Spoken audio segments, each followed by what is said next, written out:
Hey, this is Brian McClelland from Filth Is Eternal, Haunted Horses. You're watching Couch Riffs. Hello, everyone. I'm your pal, Mike Squires, and this is Couch Riffs Podcast, episode number 295. And my guest this episode is Brian McClelland of the Seattle band Filth Is Eternal, who will be releasing a new album, Impossible World, on March 17th. They have released a couple of singles at the time of this recording. I believe Brian told me they have one more and a video coming in the next week or so. So probably right around the time of this podcast release.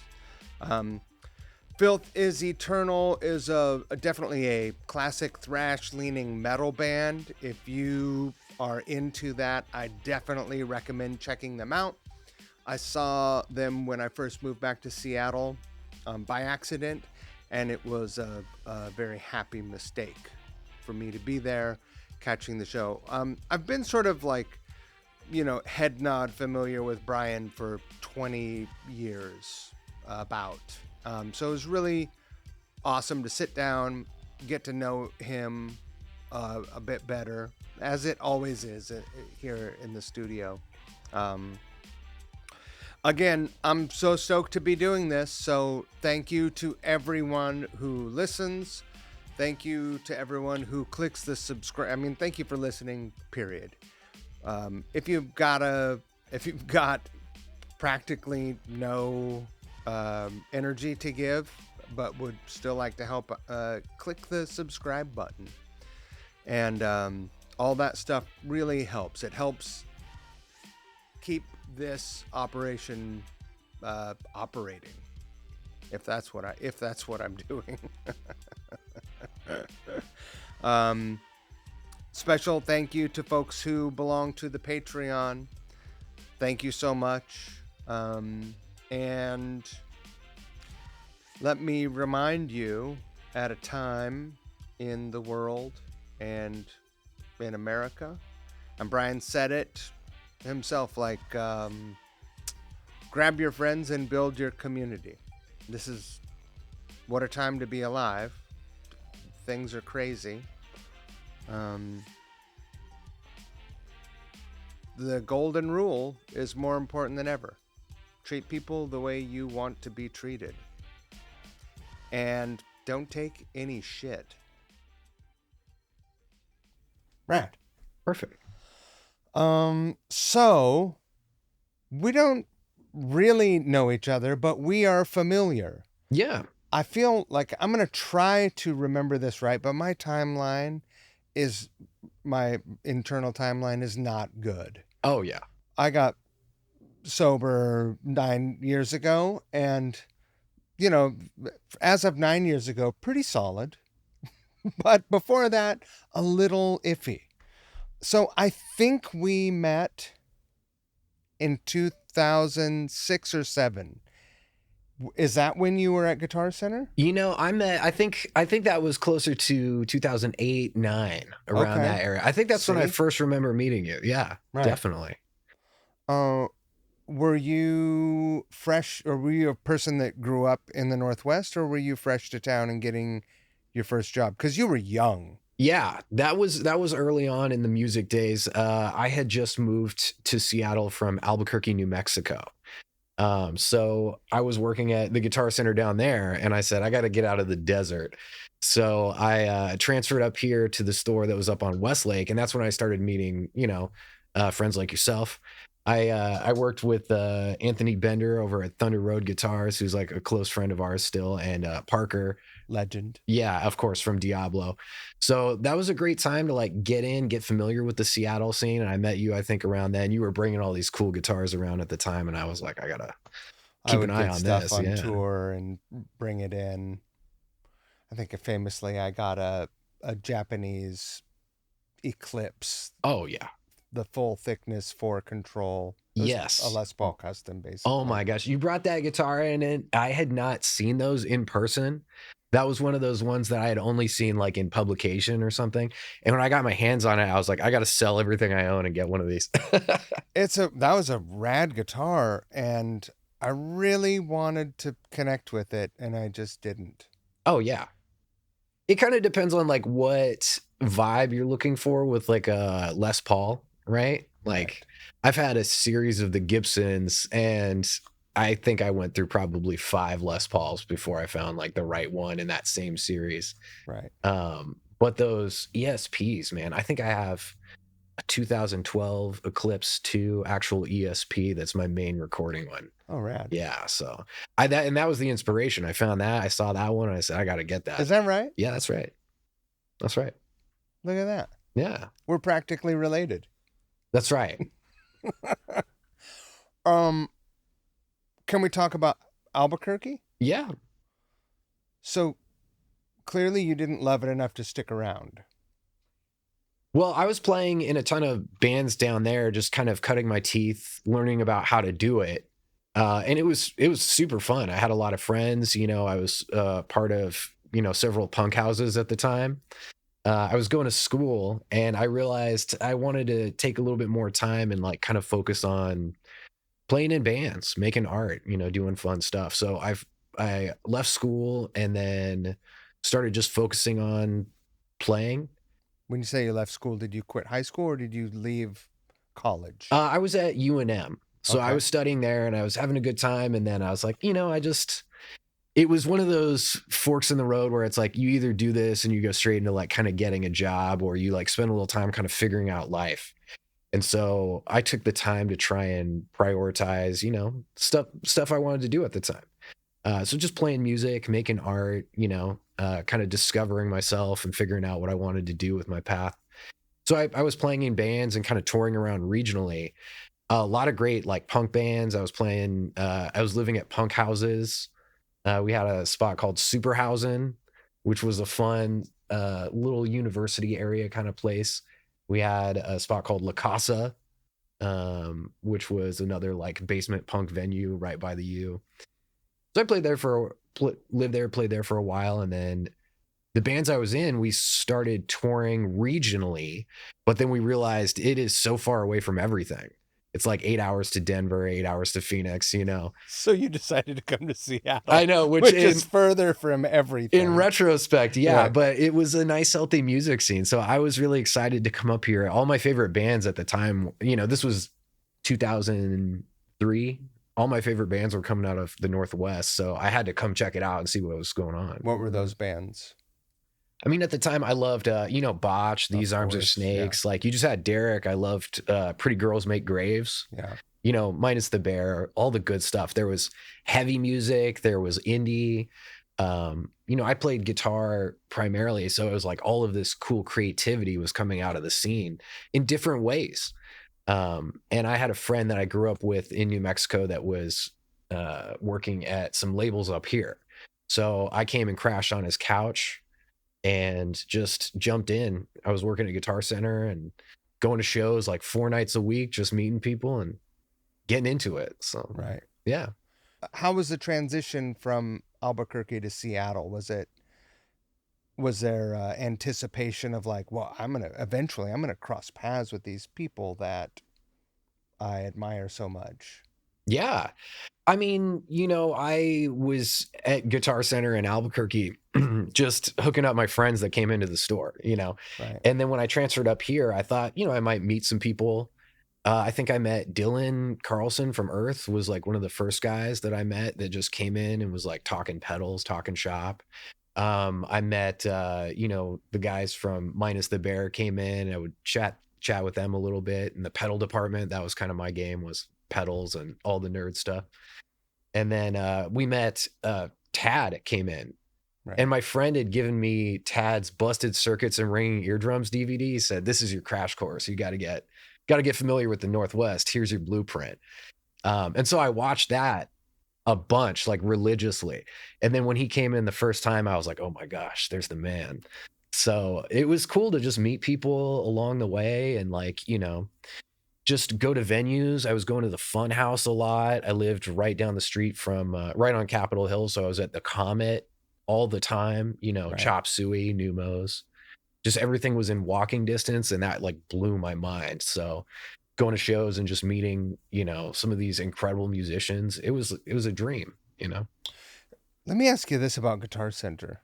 I don't want this to be a Guitar Center podcast, but because you are helping people who are potential, like Steve Vai or Zach Wilde could walk in, right?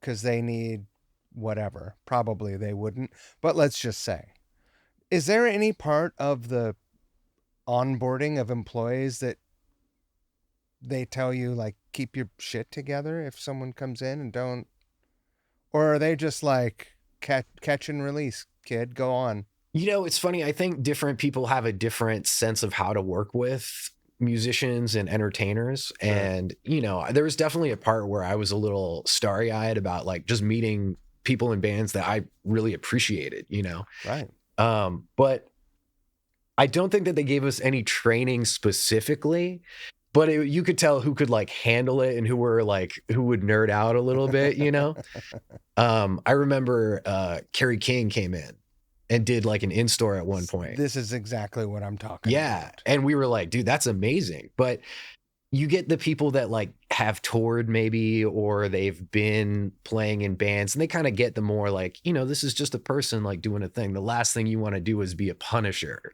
Right. Oh my gosh, be all up in their space and everything. And I remember we did this event with Kerry King, and he was just super cool. And we hung out for a little bit, and like he signed everything for everyone that was in line, everyone that came to see him. He was super cool. He stayed and talked to the last person. And so, I really respect that. And it's like, we just want to give him a good time and like not take up too much space. And so, but everyone kind of handles it a little differently. You see who can do those events and who can't. So, right. Out of curiosity, what was your intention at school? Did you have a major in mind?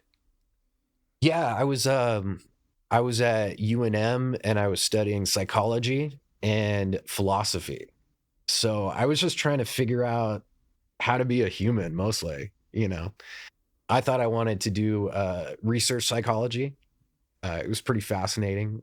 I thought maybe there would be like some criminology in there somewhere, but I ended up I realized that wasn't really the path, but I appreciated all that knowledge, and I just took that straight into like figuring out the end of a CSI episode right before everyone else. Yeah, totally. Yeah. So yeah, but I just wanted to play some music, and I made that choice where I was like, well, I could go down that path and be stuck in a lab all day or whatever, or just be filing papers or, doing research. But I wanted to get out and see the world and, travel with friends and throw parties for people and do fun stuff like that. So were you playing just locally in Albuquerque, or did you do any touring?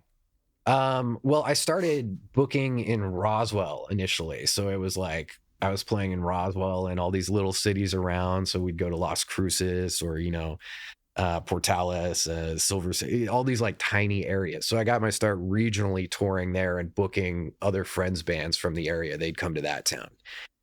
And so when I moved to Albuquerque, I would book bands from all over in our little punk houses, and help kind of set up shows for hardcore bands at some of the clubs in town. We would have bands like Thou from New Orleans, who were like legends. They'd come through and play the basement back in the day. So we just kind of book for whoever was around. We were just trying to help build the scene there, since it was kind of a transitional point. People would play Phoenix and then go to Texas, and Texas takes a whole day to drive across. So we'd give them somewhere cool to stop and, give them some good food and whatever. But yeah, we did as much regional touring as you kind of can there. There's Albuquerque and there's Santa Fe, but none of those had like huge music scenes. So we would go to Denver, and that was like 8 hours away, or Phoenix or whatever. So, but at least like I wanted to go to Seattle and have a strong like cultural center to be able to tour out of. And so when I moved here, I learned about touring the West Coast. And so it was go from Seattle down to San Diego and back kind of thing. Then learn how to do the Rockies, where you go down to LA and you cut over, and then you go back up through do the Northern Shelf, So, but that was all a process to kind of figure those things out. Right. Yeah. When you got here, how long did it take for you to start playing with other folks? What was your first gig you played in Seattle? Well, I started trying to, put together my own project like immediately. But I had a friend, Jake, he had like an electronic band with a live drummer, and he needed a guitar player. So I jumped on and I said, yeah, I'll help you do this. And we booked a national tour, and it was a learning experience. It was one of those tours where you figure a lot of things out. And it was rough. We had some pretty hard moments where we were having some rough gigs here and there, and then we had to change part of this stuff. But they say you never know a good tour until you've had a bad one sometimes, but that tour gave me a lot of learning lessons, and I definitely came out of it going, that wasn't the best, but now I know that I can do everything, and I know sort of like what to look out for. Were you having technical issues or logistics issues or booking like what were the issues, if you feel comfortable talking about it? And it was a great learning experience. I came on as a just a player. I was a hired gun, Sure. just playing guitar with my friend Jake, and then we met our friend Patrick Christopher, who ended up playing drums for He Whose Ox Is Gored in the early days. And so Patrick and I, we were just vibing, and we took this tour and we were learning about it. And it was, sometimes we learned how to book the right venue, or what bands to play with, or how long you should drive in a day, or who's going to do the driving, how to figure out the logistics. We got stuck at a certain point, and this was like before GoFundMe or anything. So we had to like figure out how to get 5 people back home across the country with our back line. And that was a crash course in like getting that stuff done and figuring it out. So, but we made it back in one piece. And then after that, I was like, well, if we can do that, we can do about anything, Well, you don't know till you know, right? Yeah. You find out what you're made of on the road. That truer words have never been spoken. That's right. And so that was essentially fill in. Yeah. Right. Yeah. What was your first like gigging around town band? Yeah, the first project was I moved to Seattle, and I was immediately starting to build a lineup for a band I was working on called He Whose Ox Is Gored. So I was at Guitar Center, and I was posting on Craigslist. I was finding friends. People would come into the shop, and I was gathering like all the best musicians I could. I wanted to make something that was like post-metal, post-hardcore kind of thing, a little bit more avant-garde, had some creative textural layers. And so Lise D'Angelo, who was working with me at Guitar Center and joined the project, joined initially on keys. So we had synth, and then I was playing guitar, and then bass and drums. And so we just kind of built the lineup from there. And we played at the old Fun House. Our first gig was what they had was Metal Mondays. So they booked us a Monday night, and we brought all of our friends. We were partying like crazy at the time. So we had at least, a few heads we could bring. And they moved us up, and then we were playing Thursdays, and then Fridays, and then Saturdays, and branching out, playing shows at the Comet, building our roster from there, and kind of booking out new venues and starting to develop. And then we started our regional touring. So yeah, just very ground up, grassroots, What happened with that band? Yeah, we did a series of releases. It was very DIY. We put out a couple EPs early on called Op Amps 1 and 2, where we had this format. We'd do 5 songs for an EP. It was like 20 minutes, 25 minutes. And we put those out, and then we did some splits. We did a split with our friends in Iona. We started learning how to press vinyl. So we did I think first an EP with Cafe Vita Records. Oh, cool. Yeah, they pressed a 10-inch for us, which was great. Like really nice packaging. They were super supportive. They were doing a record label at the time. And so we went from there, and then we did a full length called The Camel, the Lion, the Child. And that was a double LP. We got that pressed with our friend Paul at Bleeding Light Records. He was down in Arizona, but he's moved up here. He lives in Seattle now. And we did a ton of touring. So we just were living at the Black Lodge venue. We were booking all of our friends. We were booking all of our tours, DIY, independent, trading shows with people. And we just built it up from the ground up, just booking friends and putting out our own records mostly. And then we got a little bit of support along the way. And then a couple labels kind of stepped in to help us out here and there. So, yeah. And then did the band just sort of peter out? Or you decided you wanted to move on and do something else? We did a few things. We did a lot with that band. Initially, in the early days, we had a series of people kind of stepping in, helping us on bass or drums. We had that sort of like classic. We had like 10 drummers in that band, Right. you know, before we had a solid lineup, Another routine. right? You know, musical chairs, as it were. But yeah, we had a solid lineup for about 6-7 years, and then we wrote a lot of really fun material, like kind of progressive, like post hardcore, Yeah. post metal kind of thing.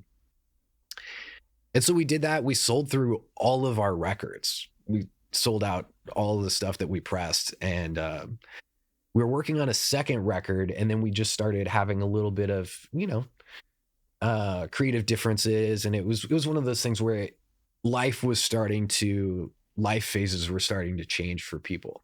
So people were getting jobs, and it was hard to commit to some of the touring schedule that we had at the time. So we would, at the time, go out for about a month, probably 3 times a year to promote.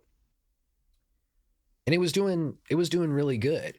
But it wasn't quite like pay the bills kind of thing. So it's, you know, the juggle of doing that where you got to take time off work to do it. And have a job that will allow it. Yeah.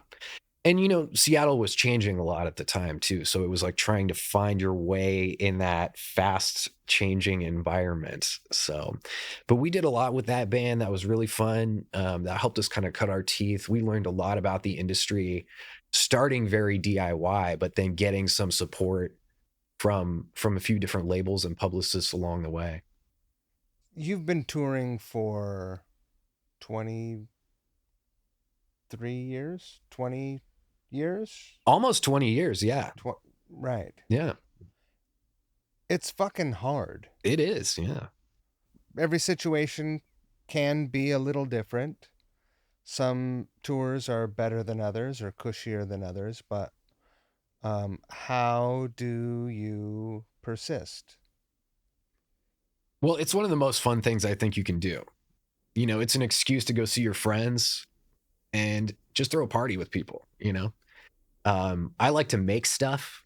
I partially got into bands because to me, it had this arts and crafts element. Like I screen print all of our merch and I design all the artwork for the records. So it's really fun to say like, hey, here's this thing that I made for you. And we're going to throw a party and like have some drinks with your friends or do whatever, you know? Right. But it's something to do, you know? And the process of being in a band has always just been like what life is about to me. It's like just connecting with people, doing something creative, just trying to put some art somewhere where it doesn't exist already. So, yeah. How do you work the balance of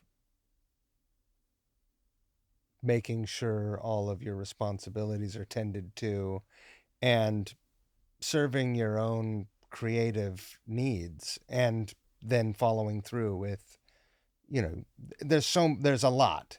In case you're wondering, there's a fucking lot. There's a lot that goes in. There's a lot. There's songwriting. Yes. Then rehearsing. Mm-hmm. Then, if that wasn't enough, there's pre-production. Yeah. Then there's recording. Mm-hmm. There's preparing. And then there's going out and supporting the album. Mm-hmm. Which all adds up to a full-time job. Yeah. So essentially, 99% of the musicians that we all know have 2 or 3 full-time jobs. Only one of them usually pays the bills. Yeah. Sorta. Yeah. I mean, you know, in the early days when I got started here in town, it was, you know, post the Craigslist ad, find the people, call the people, schedule the practice, pay the practice space rent, right? Coordinate that, find a van, drive everyone around if they don't have a ride, find the gear, maintain the back line, change the strings, set up the guitar, right? And that's just in the practice phase. And then, like you said, you know, someone's writing the song. So I was usually like bringing skeletons, bringing the songs, and then trying to just work with really talented people, let people flesh that out. But then you got to call the studio. Find the guy. How are we going to pay for the record? Are we making enough money at shows? If we're not, are we selling any merch? Who's going to make the merch? Who's going to design the merch? So a lot of those phases I would just kind of provide, hey, I don't know if this is any good, but here's maybe some artwork for a t-shirt. Well, I don't know how to do that. So, my partner got me a class how to screen print down at the Vera Project. Oh, that's rad. Right. And then so figured that out and then learn how to like build up your resources. Now we can go record, find the right engineer that kind of gets the sound, who's like doing the vibe, who gets it, call that guy, coordinate everything, book the time. Is the mix right? Someone's got to review it, make the decisions. It is a lot, and you get it pressed. And if you don't know how to get it pressed, are you going to make CDs or vinyl? Have you ever, ordered vinyl before? Well, let's figure it out. Right. Well, there's a whole other mastering and sequencing process. Oh yeah. To that. Then it used, for a while, it was just CDs. Before that, bands were making cassettes. Right. And, that is maybe a little more akin to sequencing for vinyl, but I think the average music listener has no idea how many steps in the process there are. That's right. But I mean, I've always just been a fan of the process, so that's what's kept me motivated personally. Going to band practice is just an excuse to hang out with my friends. Right. Going on tour, I get to drive across the country with my homies. Every step of the process brings you closer to finality of whatever it is you're working on or toward, right? Yeah. And ultimately puts you back in the van. Yeah. It just gives you something to do, because otherwise what would we be doing? Just sitting at home doom scrolling or playing video games? Having a job you don't want? Right. And those things are all great too. But I've always sort of been one of these guys where I got to do stuff. I got to make things, even when I'm not making records, I'm building guitars or, thinking about something, chasing some kind of idea. I designed a couple pedals for our band, whereas it came from an idea, cool. Pursuing a sound or a concept, I've always got to sort of have different buckets to put my mental energy into. And, maybe you work on this for a little bit, you work on this, and then it adds up, I was chasing a sound that I thought would be cool with my guitar and my amp. And then that turned into a pedal prototype. And we used that all over a record. And then Who built it for you? I've been lucky to work with Jeff from Lemon Sundrop Electronics in Tacoma. Awesome. Yeah, he's been really cool. I met him. I was working at Victory Lounge up in Seattle on East Lake. And my friend Eric had referred me over to him. And so I said, hey, Jeff, I've got this idea for this circuit. I think it will sound rad. I'm trying to get this kind of sound with my guitar. And he said, that's great. And we talked about it. We designed a concept, a layout for a pedal. And he just started sending prototypes. So we went through probably 10 or 15 prototypes of our first pedal. And that landed on one of our albums. That was the main guitar sound. And then eventually it was like, make the artwork, make the packaging, and then sell them at the merch table, Oh, rad. So just have something fun that's like a part of the journey, That's cool. And you get to work with a super talented guy. Like Jeff is incredible. He can take these ideas and then turn them into reality for you. So it's fun to make those acquaintances. When you first arrived, I was sort of explaining this space and moving back to Seattle from New York. And early on, in the first few months of returning here, some friends of mine toured up from LA called Spirit in the Room. Yeah. And that is how I saw your band for the first time. I was like, well, let's see I think Spirit in the Room played first or second that night. And then I don't know where, but I stuck around. I was like, well, let's see what's going on here. Who are these guys? And I was just like, this is rad. And I think that's that kid. Yeah. Because I still think, even though I'm sure you're in your late 30s now. Mm-hmm. Yeah. I still, in my mind, I'm still like that kid from Guitar Center. Yeah. And I was like, this is rad. This is fierce. Thanks. Yeah. how did Filth Is Eternal come together? Yeah, Filth is Eternal formed. We were doing He Whose Ox is Gored, and that was sort of on the tail end. And that was one of those things where that was like a heavy band. It was a prog band. We were writing longer material, more complex. And I had this thing where I just wanted something that ripped. You know what I mean?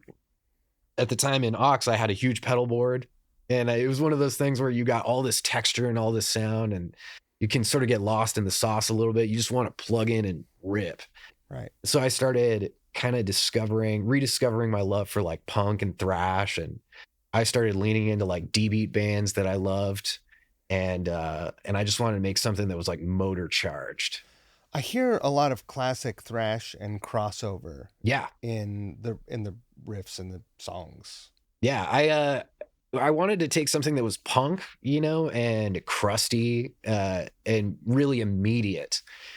Some of the classic influences of that sound for us are like Motorhead, Thin Lizzy, AC/DC, kind of that school. Sure. I've been a big fan of Thunder and Lightning from Thin Lizzy for a long time. So that kind of informed a lot of that era of like crusty heaviness of the band, fast, sometimes 200 BPM kind of D beat, just get in there, put a ton of energy in the room, move people around. That was the first and only time I've seen you, but I've carried that around like that's a cool band. I need to see them again. It's been 2.5 years now. Yeah. Have you had the same lineup? We've changed the lineup a little bit from 20 drummers for 25 drum. We're going for the high score, but we've kind of we've moved through different lineups with different records. We're on our 4th album now. So, that's one of the realities is like, it's hard to keep the same lineup together. And through no fault of anybody's, it's just, we've been asked a little bit about that. And the reality is that you live in a big city. There's a lot going on. There's a lot of variables. And, as kind of the landscape of the city is changing as far as affordable places to live and create they're moving around a little bit. It's hard to find them sometimes. And so I think that affects who can do what, and so we've been lucky to work with a lot of really talented people through the different lineups. And we always keep an open door and try and work with everyone as much as we can. But, we're just trying to keep moving. So we've had, we've got a lineup on this record, and we're just excited to keep ripping. We've got Logan from Denial of Life in Tacoma, killer band. He's playing bass with us. We've got Josh Pearson on drums right now. And then Lise D'Angelo doing front, and Mike Sparks, who played in He Whose Ox is Gored with us. Mike's playing second guitar right now. Awesome. Yeah, it's pretty fun. Are you still living in Seattle, in Seattle proper? Oh, yeah. We're right in the middle of Capitol Hill right now. You're still on Capitol Hill? Oh, yeah. Right. Okay. Yeah. Where do you guys rehearse? We're still at the Black Lodge. All right. The Black Lodge space is still going. It's incredible. We moved into Black Lodge probably 2010 or 11 and did 10 years living there and practicing there and booking there. And we've retained one of the practice units there, and it's really helped us kind of keep, the whole project moving forward. Right. We shot, I want to say 3, maybe 4 music videos for this cycle at the space. So we've been able to kind of build out the other parts of the process too, making videos and shooting photos, and we used to screen print all the merch there as well. So it's been a great anchor for us. So I am like one generation prior to you arriving here and getting started, right? So when I moved here, it just wasn't that hard to find a place to rehearse. Right. It just wasn't. There were more rehearsal studios, but furthermore, a band could rent a house in fucking Green Lake or Wallingford, all with members having minimum wage jobs, as a barista, or I worked in the Pike Place Market. I made $40 a day Right? when I moved here.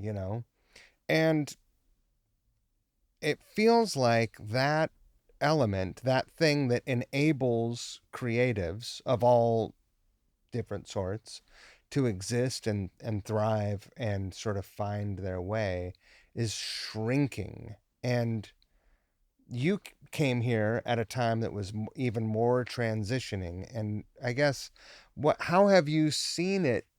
How have you seen it change? And how have you seen? We know how you've coped with it. You just explained, but it just seems fucking impossible for a scene to exist and thrive. And how does it happen? I mean, that's a great question. I think about when I was back in New Mexico, there were pockets where it was like the same thing. It's like you find the cheap spaces where they'll let you rent it out for a show or for a practice space. Up here we had the lodge warehouse. There's still great practice spaces all around. Like we live down the street from Crybaby, Mm-hmm. which is awesome, still kicking 25 years in. But yeah, it can be tighter. Margins are tighter. It's tougher to find some of those spaces and be able to work jobs like you said and kind of facilitate the overhead. Because also if you want to own a tour van, or whatever it is, that's a whole other thing you got to factor in. But I think we see different trends. Like one thing that Jeff from Lemon Sundrop Electronics and I talked about was, there's like cycles in the way that people buy gear. What's popular is what's available and cheap and affordable. And then someone finds something that sounds awesome and then they use that. It's the same thing where it's like, if you don't have a place to play, but you find like a room that's $100 a month or something, you can find these little squirrely spaces. As long as there's a will, there's kind of a way. It is a little fewer and farther between sometimes, but the artistic spirit is still, I think, very strong. One thing that I'm really happy to know is that there is a metal scene here. And I feel like in the 90s, there wasn't. And if, I've told this story a fucking million times, but when I moved here, I had a shaved head and a Jackson. I wanted to be in Helmet, Hell yeah. right? And so I had a Jackson with a Floyd Rose and a shitty crate amp. And I showed up for, I called someone out of the Rocket, and I showed up on their porch and they opened the door and they looked like Perry Farrell, basically, like dreads and things woven into them and, you know, dyed, whatever. They were bedazzled. They had rings and things, like I'm not that. I'm me. And I was like, oh my God, I'm basically in Jane's Addiction. And the guy just looked at me and goes, no, and closed the door in my face, which is incredible. Um, it's just super bold and pretty very Seattle. That element remains. There were no metal bands. It was so not in musical fashion to even enjoy metal. And I was like, fuck you. Master of Puppets and Ride the Lightning are absolute masterpieces. And I just have met a bunch of metal people in town recently. So where do you feel like you fit in that? And who are the metal bands that you think are really doing it? Yeah. I mean, that's a great question. I think that I've always sort of associated Seattle with a heavy type of music, but a little bit more like angular. Like Botch was one of the big bands that drew me in here. I was into the progressive stuff where it's a little bit more like odd time or angular kind of sound. But I always associated Seattle with something really gnarly. Um, I think of one of my favorite Seattle metal bands, of course, is Black Breath. That they pioneered like that really incredible like chainsaw sound up here. But we've also got really, really great like grindcore and thrash bands. Like I love a band called Impulse Noise. This is my favorite like grind band. You know, they're incredible. Just buzz saw guitars, just incredible technical drums, levels of aggression that you can't match anywhere else. You know, I think that the format is just a little different. I associate Seattle with a little bit more punk vibe than traditional metal, but I think there's incredible heavy music all over the city. Our friends in the band Paralysis Expletive are making really heavy metal right now. Uh, so there's a lot of great pockets all over the city as far as, you know, traditional metal, but then really interesting new like subgenres of heavy sound too. And how do you think I've gone and listened back through your catalog, and then the things that you've released ahead of your album release? Um, it sounds like you guys are embracing some more melodic elements. And so how has that evolution sort of happened for you? Yeah, I mean, we started Filth Is Eternal. It was very D beat, motor charged, kind of thrashy. Yeah. Lot of like fast, aggressive riffing kind of stuff. Um, I love that. I can do that all day. You know what I mean? Well, you do it well. Thank you. We're always working on it, you know. But over time too, I wanted to explore just different sounds and just, you know, add in some just rock and roll, you know, and just write songs, kind of focus on hooks a little bit more and melody and just develop that. I think it's easy with some of that really thrashy stuff to get lost behind production and like a wall of distortion. But you have all of these incredible musicians, you know, writing really killer riffs and leads and harmonies and things. And there's a lot of like great just music in there. And I think with us, we wanted to start to feature some of those catchier elements with some of the technicality as well. But also just writing good songs, good hooks, good leads, you know. So I see our new record, Impossible World, as some of my favorite material that we've done. There's still some of that really fast stuff in there, but it's a little bit more like you know, bangers, you know, some mid-tempo stuff, but just things that we wanted to be really proud of. Yeah. Yeah. Uh, Talk to me about the process of writing and recording, and when does the album come out? Yeah, we wrote Impossible World over the last couple years, and we tracked it last year in LA with Taylor Young at his studio called The Pit, which was incredible. I knew immediately after our last record that I wanted to work with Taylor. He had played in Nails, he plays in Twitching Tongues, so those are some of the most aggressive sounding bands, you know. Yeah. And I knew that he would get the sound that we were going for, where it was, even if we wanted to do something a little catchier, we wanted to retain some of that scuzz, you know, that just that guitar mid range and just grody tone a little bit. We like to experiment with sounds like just kind of nasty sounds in a catchier format sometimes. And so I hit up Taylor and he got it like instantly. So we sent him demos and went down and crashed in LA for probably 3 weeks and tracked the record with him. So once we got instrumentals done, we came back and our singer worked out of XX Audio up in Fremont, where we've done the majority of our records. We did a lot of our production in the last 15 years out of XX Audio with Robert Cheek. So he engineered the vocals on this record, and then we got it mixed, and we went back and forth a little bit on the mix, and just super stoked how it came out.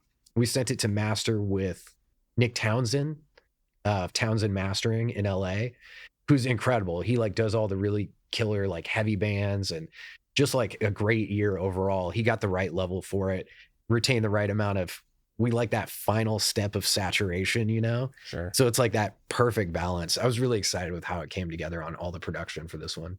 The things that I've heard sound great, and it sounds like, you know, you always want to feel like you are ascending a ladder well in some way, right? Yeah. And it feels like that very much. Yeah. I mean, we honestly didn't know how to kind of top the production from the last one. We went down and recorded at Studio 606, Dave Grohl's studio. Oh, you did? I've Yeah. been in there a few times. It's incredible. Yeah. It's incredible. We got to record on the Sound City board that they did, Nevermind on, and Rumors, all of these amazing records. And we thought, what are we going to do? That place is legendary spot. Yeah. Nothing around. Yeah. Although they have that whole secondary like video suite area now, which is insane. Yeah, I haven't been back since we recorded that, but just being in that warehouse and seeing all of the gear that they have and the room. I mean, I think when we were doing that record, they brought out Filthy Phil's Flying V from Motorhead. And we were like, oh, that's a piece of history, like it was so cool to see stuff like that. And, we were really pleased with how that album Find Out came together. We said, I don't know how we're going to top it, but Taylor was able to take kind of that sound and push the saturation and kind of get a little bit more of that live feel. And it felt like a nice progression. Yeah. So we were really excited with how this all came together. Oh, that's rad. Yeah. What a awesome opportunity and cool spot. Yeah. What do you have planned to support the record? You have tour? Yeah, we're doing a West Coast tour in April with some of our friends in Negative Blast from San Diego. Killer punk band. We're also doing some of those dates on that run with a band called Gottlieb that just signed to Quiet Panic, who had done a couple of our records in the past. So we're putting that tour together. We're doing West Coast, and then we're planning out probably an East Coast, I think, at the end of summer. And we're looking at getting to the EU in the fall. So great. Heading to Europe. I will be, I think, over on the East Coast at the end of summer. So maybe we'll cross paths. Gonna have to. That would be great. I got you on the list. I support the arts. Love it. I'm happy to pay wherever I go. Have you guys been to Europe yet? We did. We toured the UK. We did probably, I think we did like 3 weeks in the UK, all around the island, supporting Finch in 2023. Okay. So we did that. We're looking forward to going and doing UK and Europe on this one. I like touring in the UK. I end up there 2 or 3 times a year. As it turns out, half of the band that I play with and all of the crew are English. So awesome. Yeah, it's pretty cool. It's amazing, dude. I was living off kebabs, like just between every venue was like right next to a killer like Indian spot or something. Like you can definitely fill up on curries and kebabs there. Yeah, it was a treat for sure. I never come back skinnier on tour. Right?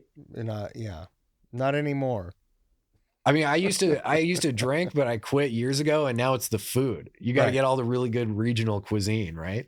Do you have let me ask you this. Do you have a routine on tour? That's a great question. I used to be the guy that was driving every day and then, set up the merch, be the point guy for the venue. But we've scaled to that point where it's like we usually have a little bit of road crew. Still very DIY, but, some of us work from the road. So we're at the point where we're usually like in a hotel at this point. We'll get up and kind of handle some work calls or whatever. I always love, one of my favorite tour rituals is terrible hotel coffee. You know what I mean? I love it because it means I'm on the road.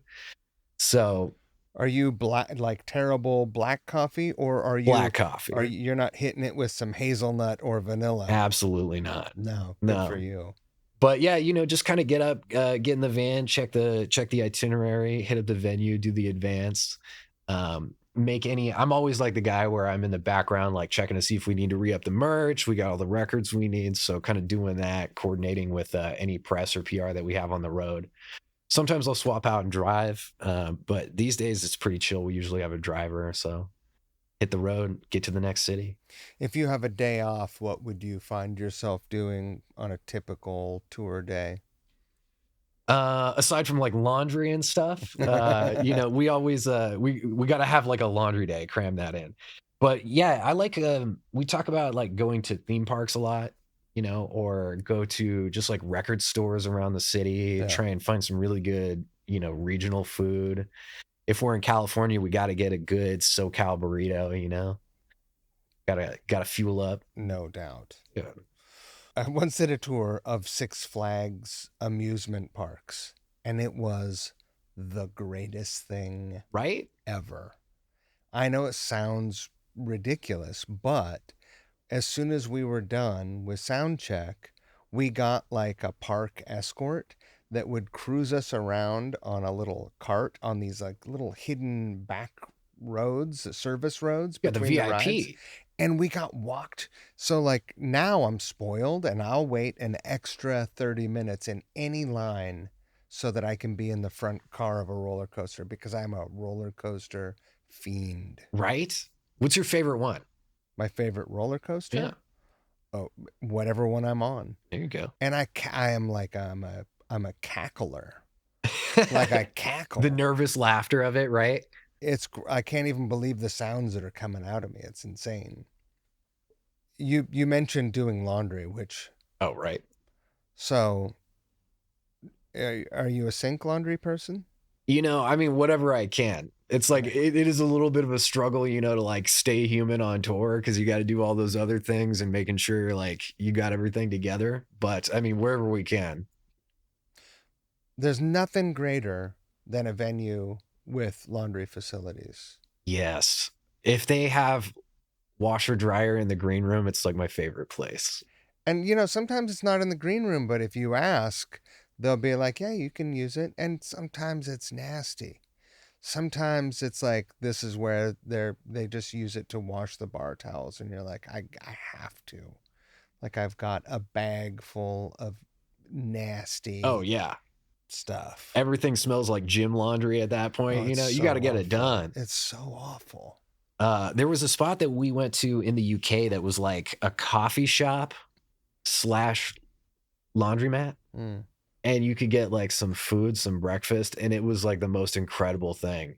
We just went in and like throw in a load of laundry and then get like, coffee, get breakfast. Oh, that was my favorite. I was like, we need those here in the States. Like, I don't know why we don't have that yet. Want to get one of the billionaires on that. Do you have a favorite tour stop in the States outside of Seattle? Do you have a place where you go that feels like second home? Yeah, we have a lot of friends in San Diego. Mm-hmm. We've been going to San Diego for a long time. Our management is down there. Of course, LA, we have a lot of friends at this point. Like I said, I'm from Albuquerque, so I always got to go and hit the frontier whenever I'm in Albuquerque, get some good food. We have a lot of great friends in Denver. We love Denver. Is always a super supportive scene. Do you ever play the Lion's Lair? I haven't been to the Lion's Lair. Oh. But High Dive in Denver is like our go-to spot. We got a lot of good friends out there. I love Minneapolis is another great place. Chicago, play at Reggie's or Empty Bottle is like great venues there. Yeah. Where are you playing down in San Diego? Tower Bar. Tower Bar. I don't know. Yeah, that's a tiny little spot, dude, but it's incredible. It's packed immediately. Great. Yeah. It's one of those places where it's maybe like the size of this room, but that makes it giant. Huge. But it is just packed immediately, and it's like right in the part of town where you can just get to. It's always a blast. So lastly, I want to talk about, I've often stayed away from politics in this podcast, or at least since COVID. Because I'm sensitive about being a part of the solution and not a part of the problem. And frankly, I don't know, if I knew how to solve it, it'd be solved by now. But there's a lot of tension in this country. and in the world. Um, when you travel around, do you are you experiencing what is your experience like in that sense? Well, I play punk because it's inherently anti-establishment. You know what I mean? Those are my politics. Ice out, down with the fascist regime, you know? And this is the time to build community. And so grab your friends and build your community now. Uh, but that's what's a luxury about doing this is traveling to these different regional scenes and being able to connect with people who are on the ground. You know, a lot of DIY punks, DIY community, they're out supporting, our unhoused neighbors. They're participating in political movements. I work with the Vera Project and teach people how to screen print, make art. We make protest signs so people can go out and use their voice and support different communities that need it. And so that's what this is about to me. It's about standing up for you know um marginalized communities and pushing back against oppressive power. I think that stuff is really important, and that's why I like being in these communities and playing independent venues, outside of like corporate ticket giants, things like that. So I think it's really important that we do build that community now and be prepared for the next couple years. Have you had any threatening experiences on the road, or have you been lucky enough to travel through and stop at a Love's and not have problems? I mean, we've been pretty fortunate in that regard. Like, we're pretty down to earth. It's like we're not trying to have any trouble with anyone. It's like if someone comes to a show and is acting out, it's like, security will take care of it. But Right. luckily, like the world that we function in, we don't have a lot of that. It's a lot of people that agree, that are anti-oppression, anti-fascist, so it's the community does a really good job about protecting itself. And as far as like our individual stuff on the road, it's been pretty chill. We're pretty straightforward about that. I worked security for years, so it's like we're not trying to get into more conflict than is necessary. You know what I Of mean? course. Yeah. I respect people's beliefs, but it's like we're not going to tolerate like abuse at any of the shows. We're not going to facilitate bad faith conversations. Hatred isn't a belief, it's a behavior. Exactly. Exactly. And so there's no tolerance for that, where we come from and what we do. Right. Yeah. Good. Yeah. As previously stated, I grew up in a small town and there were a lot of rednecks there. Um, I guess I still consider myself kind of a hick, but absolutely not a redneck. Like I know how to run a chainsaw and shoot a gun, and I was a volunteer firefighter. But I'm at least, borderline outlier in those spaces. And I'm also a gray haired 50 something white guy. So I'm I can pass through any town and blend in with a redneck and sneak out easily. Right. Not everyone has that luxury. Yeah. Yeah, we get stuff sometimes, being a tattooed punk, sometimes people will try and come tell you something or whatever, but Talk to you about Leviticus something or other. yeah, I'm pretty quick to shut those conversations down. That was a big part of my escape from the South, was getting out of some of that. But what people forget is that, all of the divisiveness of politics, it's meant to distract us from the fact that, there's 99% versus 1% all the time. And, as it turns out, the worst percent is that 1%. Wow. Yeah. What a time to be alive. Yeah, we gotta band together. It's like, you know, you gotta reach across the aisle and realize that we have so much in common as people that we shouldn't be punching down in communities. We need to be building each other up, because there's people above us that are trying to control the platforms and pit people against each other. And it's really important to support our neighbors and try and build a better future today. Eat people in power. That's right. I don't support cannibalism, but let's go. Where do you see yourself in 5 years and 10 years? Do you see the band being around in 10 years? I mean, I like to, yeah, I hope so. I like to just play and like keep working on projects, you know. Um, we're writing new material all the time. You know, I'm always like working on the next design. You know, I'm teaching with Vera Project right now, trying to help build the community in Oh, that cool. way and trying to expand that. You know, we have a new pedal we're going to release for the band, so it's like we're continuing building out like new endeavors and just trying to stay active, you know, trying to keep our ear to the ground and find new bands and keep in the scene, you know. Let me do a video here with the pedal. You want to? I would love to. Oh yeah, I actually brought That would be great. prototype of the new one to show off. Oh, do you want to show it off right now? Oh sure. It's just a prototype, but I'll grab it. All right. Yeah, these are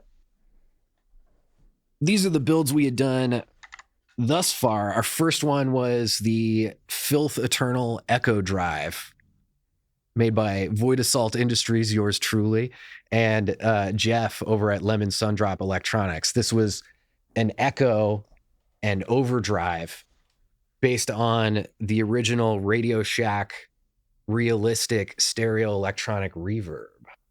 Okay. So we built that. That ended up being the main overdrive sound on our album Love Is Alive, Filth Is Eternal. And we were using the original units, but they're all plastic.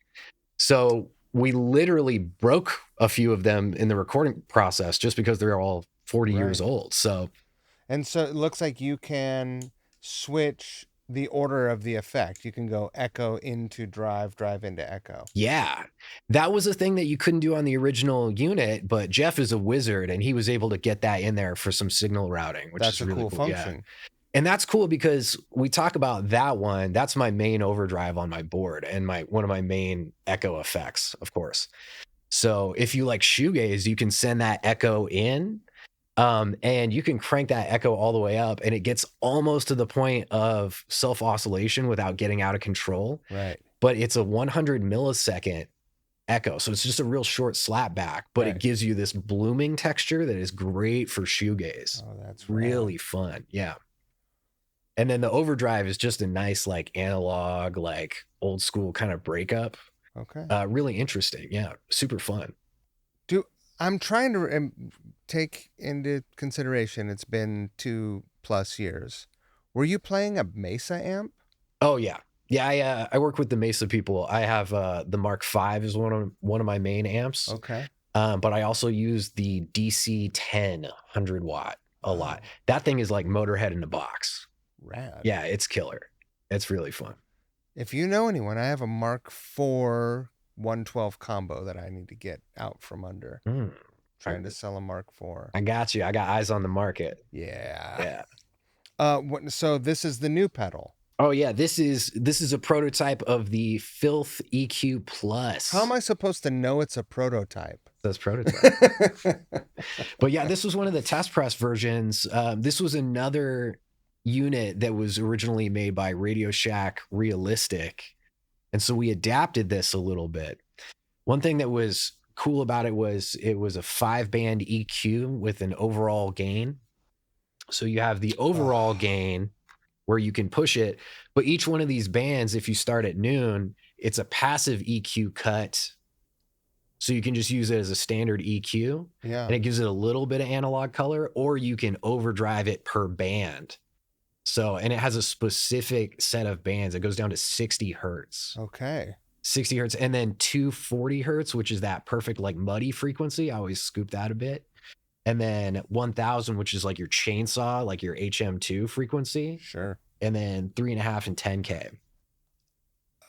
If you could only have one pedal on your board, what would it be? Overall, everything? Yeah. Oh, that's a great question. You know, Besides, like, let's just go and let's assume that you've got a tuner and that doesn't count. Yeah. I mean, I use that Echo Drive a lot because it is the overdrive and some of that textural spatial effect. That might be it. But this one is my main sound on our new record, Impossible World. If I could only have one pedal on my board, it would be an EQ. because it absolutely will change everything. You can use it as a boost. You can use it as a cut. Right. You can have a single channel amp that is blasting and turn your input down and turn it into a clean channel. Yeah. You can scoop it. You can push the upper mids. It's as far as I'm concerned, the best. And that's why we did that one specifically, because we were looking at different types of overdrives for the new album. And I realized, man, the EQ is sort of the best option, because there's a way you can make that into a chainsaw. So if you like that buzzsaw, like Boss HM2 kind of sound, you just crank that 1K all the way up and just push the input all the way. That's But rad. for instance, I gotta keep those low mids really tight, Sure. so you can do that.